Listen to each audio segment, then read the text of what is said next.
Today on the Sports Trigger, we're going to be discussing the landscape of college football coaches and whether the new changing landscape is creating better coaching jobs at some different colleges than you're used to. So, Travis, you ready to get started today? Let's talk football.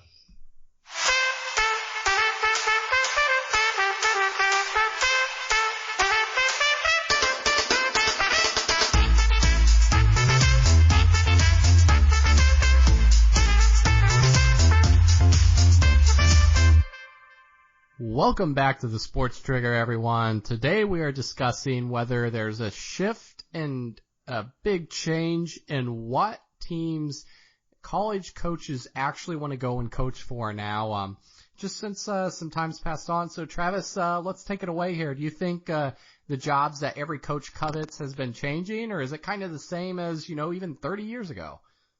Yeah, I definitely think it's different from 30 years ago, but I guess if you would look closer back, it would probably, say 15 years. It's basically the same. I definitely think that there are different schools that are more coveted than what they had been in years past, but just small changes because, looking at the AP top 25 that just got released, it's, same old names. You have Alabama, Ohio State, Florida State, USC, just to name a few.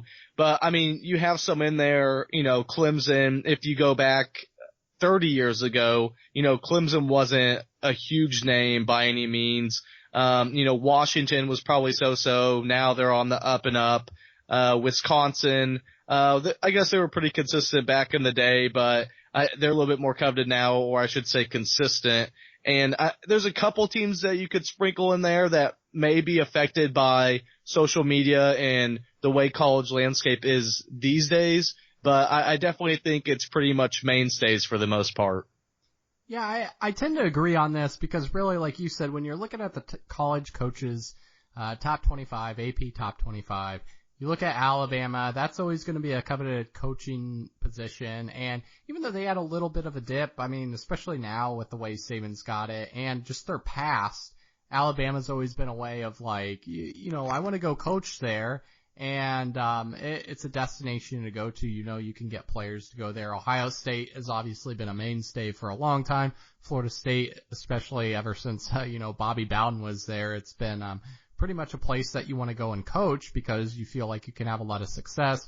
USC, that's kind of self-explanatory. Even though, it's kind of interesting, they haven't really named or they haven't really dug in a top coach since, you can label Pete Carroll as that, but since then they've kind of gone through some, not high profile and caliber coaches at the time, but we'll see how, who was it? Helton out there, right? So right, we'll see how Helton plays out because he might have ended up being just a great snag. Like they got lucky to fall into his lap there. Clemson, after Dabo gets done with him, he's going to be there for a while in the long haul. Clemson's going to be a place that everybody wants to go to. Penn State's always kind of, even regardless of the issues that they went through, with what Joe Pa had built there, Penn State was a program that, was respectable and a good place for coaches to go to and on down the line. So I really, it's kind of crazy. The only one that I would say, and we'll see how long this lasts, but that had really truly built them, well, I'll go two schools. One is Oregon because of all the new unis, the facilities that they can throw out there, the money backing that they have from Nike, and the success they had under Chip Kelly. I would say they built themselves into a mainstay potentially. We'll see how they keep going. They kind of took a step back last year. And then Stanford as well, with Harbaugh, and then you had Shaw. And so, if they can keep that up, then I actually think those two schools, I guess you could argue, are kind of new to the mainstay anyways.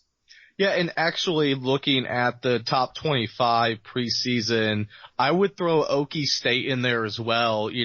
I obviously, wasn't paying close attention to college football 30 years ago, mainly because I wasn't alive, but Okie State, what the Mullet's done there over the past 10 or so years, they've consistently won, around 9 games. They've won bowl games consistently, and, they're always great on offense, which I guess isn't too hard to do in the Big 12, but he definitely knows what he's doing there. So, aside from the ones that you've stated, especially Oregon, they just have so much going for them, especially with their uniforms, so much that they can offer. And obviously they've taken a little bit of dip the past, 3 years since Mariota left, but Yeah. I definitely think that's still, a popular destination because of all the different things that they offer too. Yeah, and I guess we could even go any further, like TCU. They're now a name that I've kind of recognized as being successful in the last, since Gary Patterson's been there. And then to throw one other on there, I mean, if you're just, 2 others, Louisville in the past, especially when they had Strong and Petrino before that. Now Petrino's back there. And then one last one is South Florida, actually. Yes, and yes. so we'll see. They've been kind of up and down. Last year, obviously, they had a great year, but let's see if they can stay in there, because that's not a program that you're used to looking at the top 25 and be like, oh, yep, that they belong in there. So now I'm looking at 2 at the bottom of the list, Tennessee and Miami. Obviously, Miami seems like they're on the up and up with Mark Richt. But would you really say, obviously before him, they had so many different coaches, would you still say that's a popular destination? Yes, and for the sole reason of talent.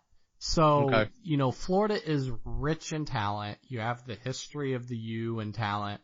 And that's why Rick went there, really. I mean, if you think about it, they've had great talent, but I think part of the reason why it dropped down and part of the reason why people didn't want to go there that much was, one, Florida, when they had Urban Meyer over there, they started taking over. And now Jimbo over at Florida State, they've kind of started to run the show. So I think that's why Miami took a huge dip, is because you had Florida and Florida State kind of cream of the crop there. And now actually, if you look at just the state of Florida in coaching, you have Charlie Strong, McElwain over at Florida. You have Jimbo Fisher at Florida State and Rick at Miami.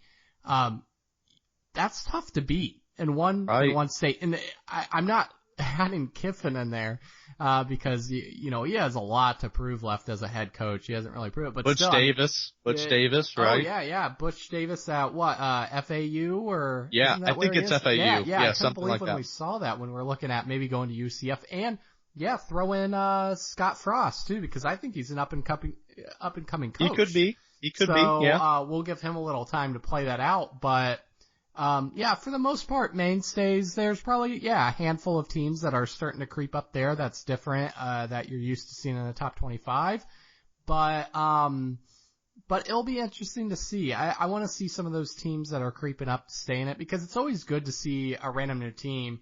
But I feel like the reason why all those programs are consistent at the top is because players just want to go there. Even if they've had a few years where it's been mediocre coaching, they've been able to recruit them because of their past history. So, with that being said, guys, thanks a lot for joining us on another episode of the Sports Trigger, and until next time.